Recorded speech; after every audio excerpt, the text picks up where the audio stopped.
This is One on One.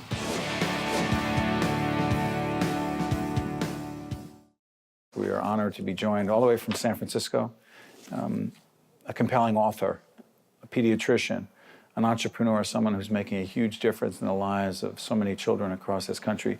She is Dr. Nadine Burke Harris, and the author of a compelling book called The Deepest Well, Healing the Long-Term Effects of Childhood Adversity. Good to see you, Doctor.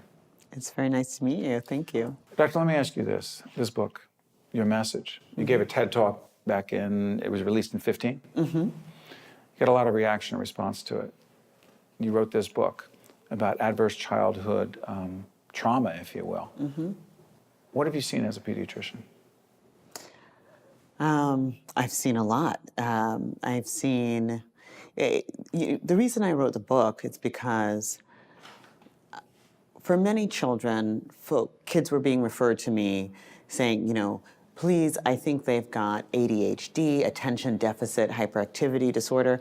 He needs Ritalin. Can you put him on some medicine?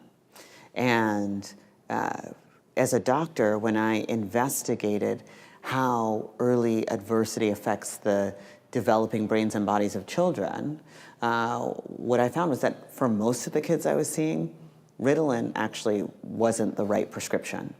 And it was really a result of their body's normal reaction to the abnormal experiences that they were dealing with. Things like domestic violence or having a parent who's mentally ill or substance dependent, these things that are common, but they are really harmful for kids' development and well-being. Short and long term for these children. Yes, that's absolutely right. Talk about that, because some of your colleagues have talked about, and they kept referring to your keynote and how you would be the one to be able to explain this, but short term, there's obvious, well, I shouldn't say obvious, there's certain effects, but long term, you're talking about heart disease, you're talking about cancer, and that was shocking to me that there's a correlation. There is. Yeah, so understanding that when we talk about the effects of early adversity, I think for a lot of us it makes common sense that if you have a rough childhood, you may be more likely to, drink and smoke or have, end up with depression or other mental health or behavioral conditions.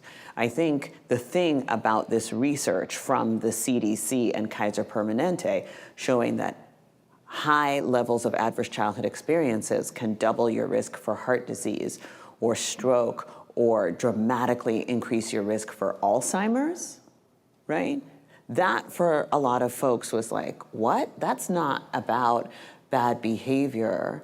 That is, what is that about? And for me as a doctor, it has been a fascinating journey of uncovering how it is that early adversity leads to increased risk of all these different health problems. We are, with our production company, doing a series called Right from the Start, and it's funded by Nicholson and the Terrell Fund and some others.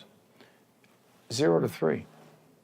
What we're talking about, these traumatic experiences, this toxic stress, if you will, 0 to 3 as well. Happens to those children, no? Absolutely. And in fact, a lot of people think that, my child was too little. He doesn't remember, and therefore it probably didn't affect him.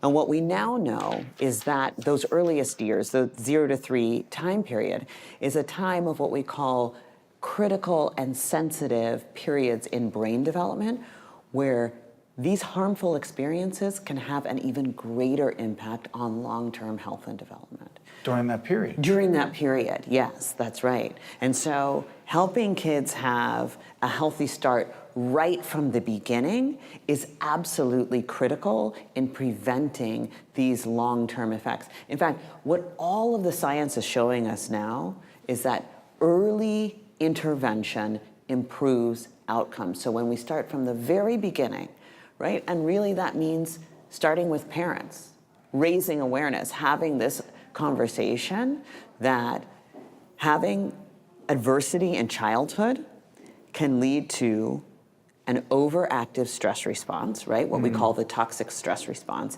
And that can lead to lots of health problems down the line. But you don't have to hand down your adversity to your kids.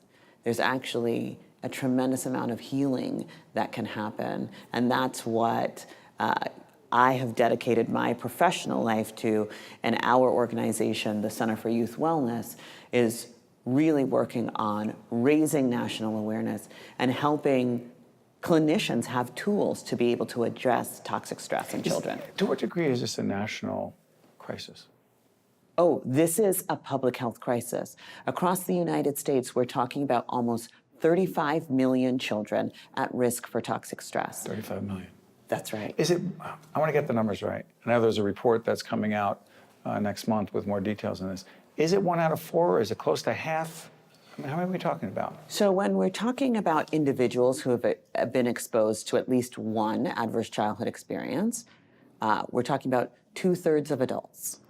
2/3 of adults. 2/3 of adults. And when we're talking about the number of folks who have been exposed to 4 or more adverse childhood experiences, which is really this very high threshold where we see double the risk for heart disease, 2.5 times the risk of stroke, triple the risk of chronic lung disease, that's 1 in 8 Americans.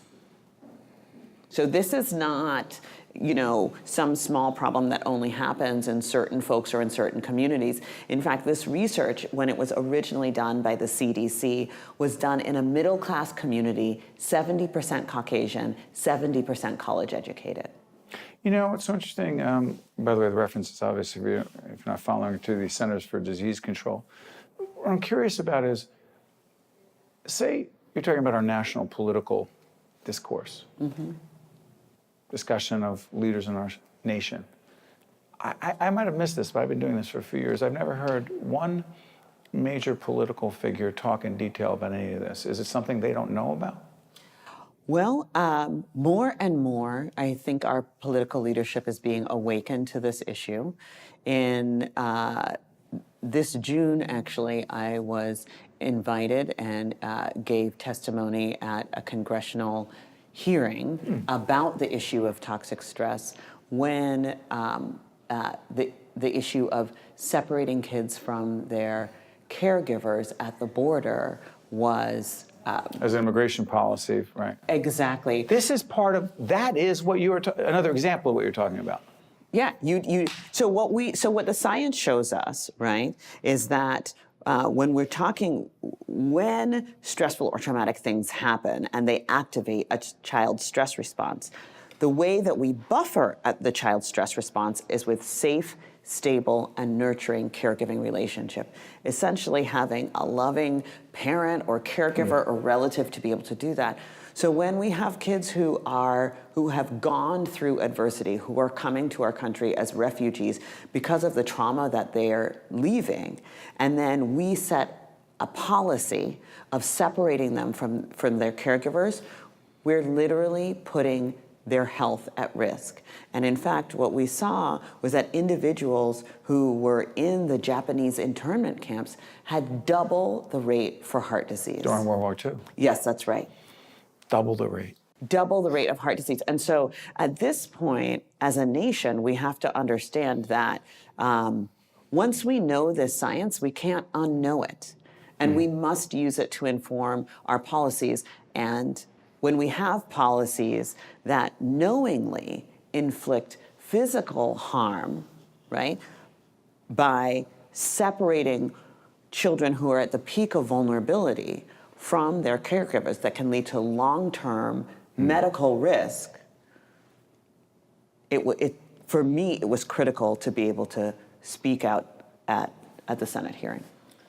Doctor, I want to thank you for joining us here in New Jersey. From San Francisco, your message is powerful nationally. It'll be very much part of our Right from the Start and J initiative, and I want to thank you for taking the time to speak with us. Thank you. It's my pleasure. One-on-One with Steve Adubato has been a production of the Caucus Educational Corporation, celebrating over 25 years of broadcast excellence.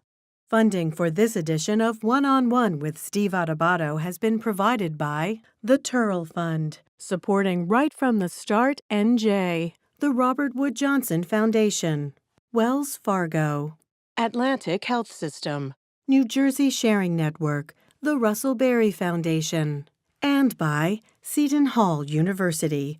Transportation provided by Airbrook Limousine, serving the metropolitan New York, New Jersey area.